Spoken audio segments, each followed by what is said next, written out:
Hello everyone, my self Anish Patel और हम haemodynamics chapter discuss कर रहे हैं। देखो, इसमें आज का हमारा टॉपिक है हीमोस्टेसिस।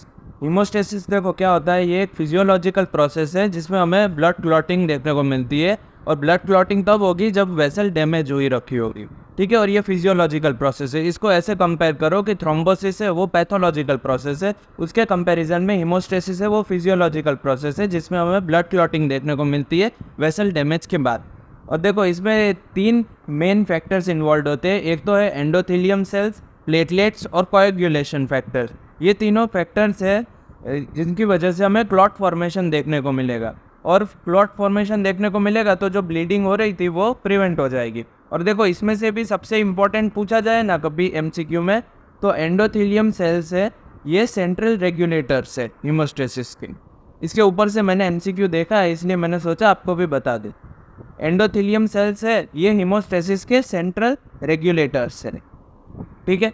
देखो, अभी हीमोस्टेसिस के स्टेप्स डिस्कस कर लेते हैं, सीक्वेंस कैसे ये होता है। देखो, सबसे पहले तो रिफ्लेक्स वेजोकंस्ट्रिक्शन देखने को मिलेगा।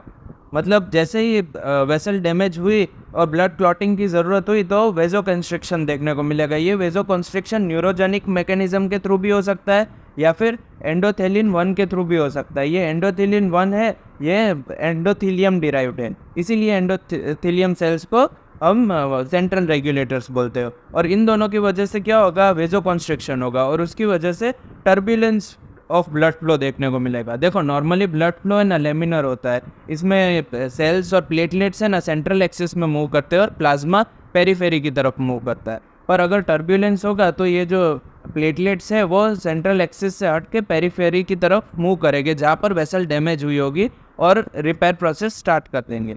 फिर देखो, अभी प्लेटलेट्स है वो पेरीफेरी की तरफ पहुँच चुके हैं तो वहाँ पर जाके प्लेटलेट का एडिशन देखने को मिलेगा। और प्लेटलेट का एडिशन के जैसे ही होगा प्लेटलेट्स अपना शेप चेंज कर लेगी। प्लेटलेट नॉर्मली डिस्क शेप होती है, पर वो जैसे ही एडिशन होगा ये अपना शेप चेंज करके सी अर्चिन शेप का फॉर्म कर देगी। सी अर्चिन शेप फॉर्म करके फ़ायदा क्या है कि सरफेस एरिया इंक्रीज हो जाएगा, ठीक है।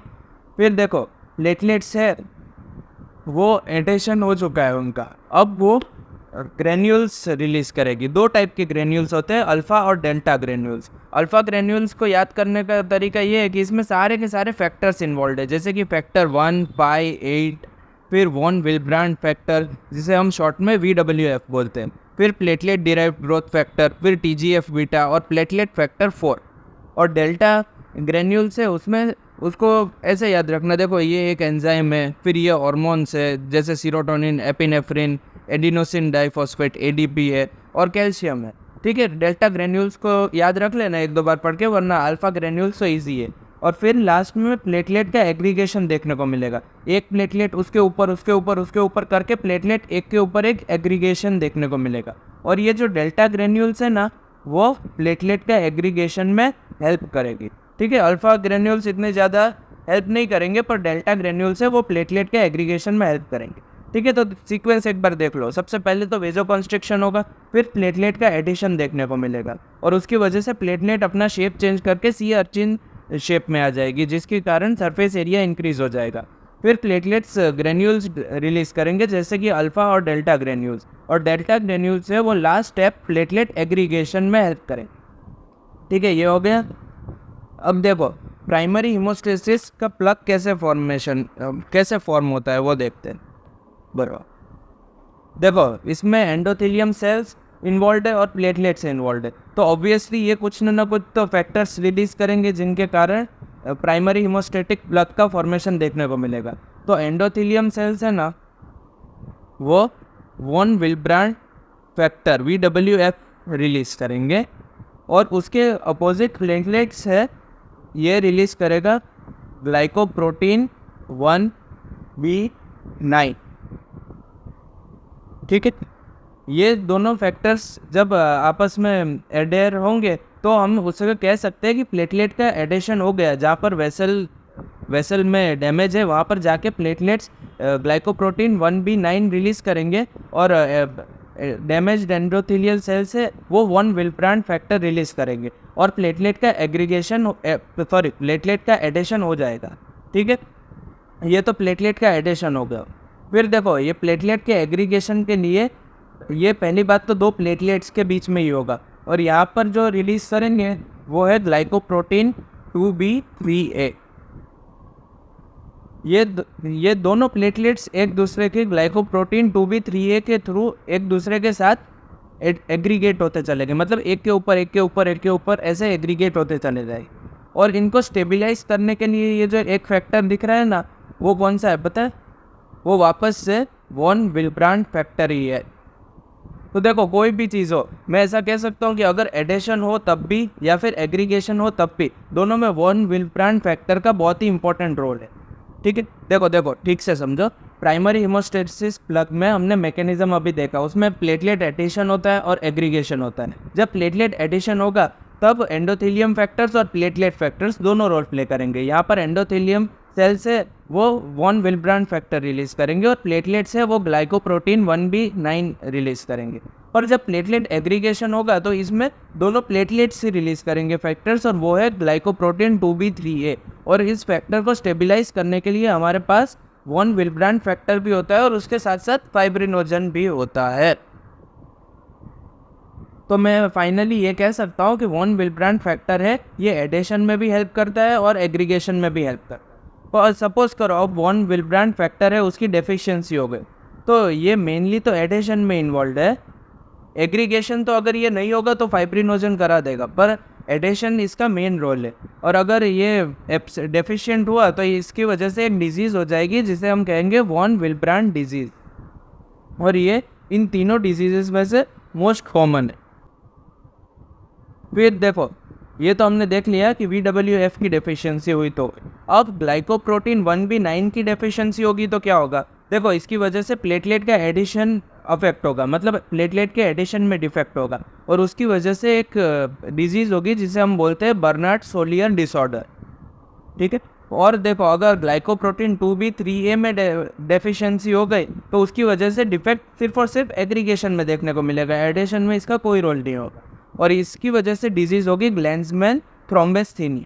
देखो ये तो याद रह जाएगा, वॉन विल्ब्रांड फैक्टर की वजह से वॉन विल्ब्रांड डिजीज़ हो, पर इन दोनों में कंफ्यूज करेंगे। तो देखो जहाँ पर 1B है उसमें B आएगा, ठीक है, और B कैसे याद रखोगे? B और G में पहले कौन आता है? B आता है। तो ग्लाइकोप्रोटीन 1B की डेफिशिएंसी से जो होगा वो बर्नार्ड सोलियर, और ग्लाइकोप्रोटीन 2B3A की वजह से होगा वो है ग्लैंड्समैन थ्रोम्बोसिथेनिया। ठीक है, ऐसे याद रख लेना। और ये ग्लाइकोप्रोटीन 1B9 है, वो एडिशन में रोल प्ले करेगा, तो डिफेक्ट एडिशन में देखने को मिलेगा और इसमें एग्रीगेशन में देखने को मिलेगा। ठीक है, इतना ही था प्राइमरी हीमोस्टेसिस प्लग में।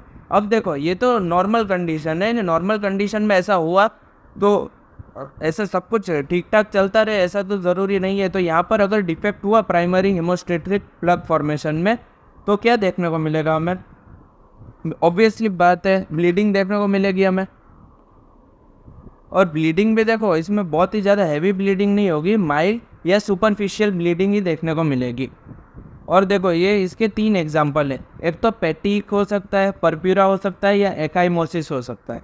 अब देखो इनकी है ना कितनी, देखो सुपरफिशियल ब्लीड है, अगर 3 mm से कम की सुपरफिशियल ब्लीड है तो उसे हम पेटिक बोलेंगे, और 3 mm से लेके 1 सेंटीमीटर तक की ब्लीडिंग देखने को मिलेगी तो उसे हम परप्यूरा बोलेंगे, और अगर 1 सेंटीमीटर से ज़्यादा की ब्लीडिंग हमें देखने को मिलेगी तो उसे एकाइमोसिस बोलेंगे। देखो वैसे तो याद रखना पेटिक पे ही MCQ बनता है, मैंने आज तक परप्यूरा पे या एकाइमोसिस पे MCQ नहीं देखा है, पेटिक पे ही MCQ बनेगा कि लेस देन 3 मिलीमीटर किस में हो।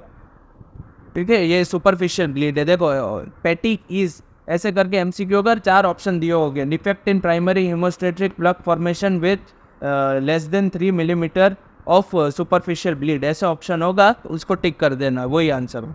अब देखो ये डिफेक्ट है तो इसकी इटियोलॉजीज भी होगी, 2 टाइप की इटियोलॉजीज होगी, एक क्वालिटेटिव और एक क्वांटिटेटिव। देखो क्वांटिटेटिव समझना बहुत ही ईजी है। देखो प्लेटलेट का काउंट अगर डिक्रीज हो जाएगा तो प्राइमरी हीमोस्टेटिक प्लग फॉर्मेशन में ऑब्वियसली डिफेक्ट होगा, क्योंकि उससे प्लेटलेट एडिशन भी अफेक्ट होगा और प्लेटलेट एग्रीगेशन भी अफेक्ट होगा। तो उसके लिए हम थ्रोम्बोसाइटोपिनिया यूज़ करते हैं। देखो थ्रोम्बोसाइटोपिनिया वैसे बहुत ही डिटेल टॉपिक है, इसको मैं नेक्स्ट लेक्चर में पूरा का पूरा कवर कर दूंगा, आप उसकी टेंशन मत लेना। अभी सिर्फ इतना याद रखो कि क्वांटिटेटिव डिफेक्ट, क्वांटिटेटिव इटियोलॉजी में वो थ्रोम्बोसाइटोपिनिया होगा तब देखने को मिलेगी हमें। और अगर क्वालिटेटिव की बात की जाए तो देखो क्वालिटेटिव में तो जो ग्रेन्यूल्स है प्लेटलेट के वो डिफेक्टिव हो तो भी हमें प्राइमरी हेमोस्टेटिक प्लग में डिफेक्ट देखने को मिल सकता है।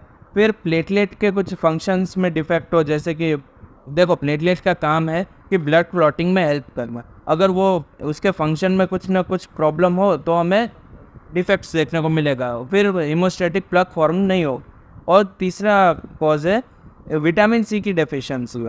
देखो विटामिन सी की डेफिशिएंसी हुई स्कर्वी में होती है तो कोलेजन अफेक्ट होगा, और कोलेजन अफेक्ट होगा तो वेसल्स ही वीक होगी और वेसल्स में ब्लीडिंग कंटिन्यू रहेगी। ये 3 कारण हैं, ये आप ध्यान रख सकते हो। वैसे तो इतना कुछ इंपॉर्टेंट नहीं है, प्राइमरी हेमोस्टेटिक प्लग के डिफेक्ट्स ही याद रखोगे तो काम चल जाएगा, पर ये इतने टफ भी नहीं है। क्वालिटेटिव में आप प्राइमरी प्लेटलेट के ग्रेन्यूल्स में डिफेक्ट है इतना याद रख लेना। फिर प्लेटलेट्स ही अगर ठीक से काम नहीं करेंगे तो भी हमें प्लग में डिफेक्ट्स देखने को मिल सकते हैं और स्कर्वी के केस में देखने को मिल सकते हैं। फिर क्वांटिटेटिव में तो आपको ऐसा है सच याद रखना कुछ टफ है ही नहीं कि प्लेटलेट का काउंट ही अगर डिक्रीज हो जाएगा, व्हाट ही बोलेगा क्वांटिटेटिव मतलब प्लेटलेट का काउंट डिक्रीज हो रहा होगा, और प्लेटलेट का काउंट डिक्रीज होगा उसके लिए हम थ्रोम्बोसाइटोपिनिया यूज़ करते हैं। देखो जल्दी से वीडियो काफ़ी लंबा बन गया, मैं आपको रॉबिन्स में दिखा देता हूँ आज हमने कितना कवर किया। देखो यहाँ से नॉर्मल हेमोस्टेसिस स्टार्ट हुआ है, ये पूरा हमने कवर कर लिया। फिर ये वाला पूरा हमने क्या बोलते हैं, ये पूरा मैकेनिज्म है ना, वेजोकॉन्स्ट्रिक्शन, प्राइमरी हेमोस्टेसिस, ये इतना कवर कर लिया है। सेकेंडरी हेमोस्टेसिस और थ्रोम्बस फॉर्मेशन वो हम अपकमिंग लेक्चर्स में कवर करें। फिर देखो मैंने आपको डिफेक्ट्स एक्सप्लेन किए ना कि बर्नार्ड सोलियर सिंड्रोम, ग्लैंसमैन थ्रोम्बस्थेनिया, वो यहाँ पर भी इसने फिगर की फॉर्म में दिया है, मतलब हम यहाँ तक कवर कर चुके। अब हमें देखो नेक्स्ट लेक्चर में कोएगुलेशन कैस्केड की तरफ चलना चाहिए। पर देखो मैंने आपको बताया ना थ्रोम्बोसाइटोपिनिया वो बहुत ही इंपॉर्टेंट है, तो मैं सोच रहा हूँ कि थ्रोम्बोसाइटोपिनिया पे एक कंप्लीट वीडियो बना दो और उसके बाद हम कोएगुलेशन कैस्केड, जिसको हम सेकेंडरी हेमोस्टेटिक प्लग भी बोलते हैं, उसकी तरफ चलेंगे। ठीक है, तो आई होप कि आपको सब कुछ समझ में आ गया हो। अगर आपको सब कुछ समझ में आ गया तो आप अपने फ्रेंड्स के साथ भी मेरे लेक्चर्स शेयर कर सकते हो। Thank you so much for watching.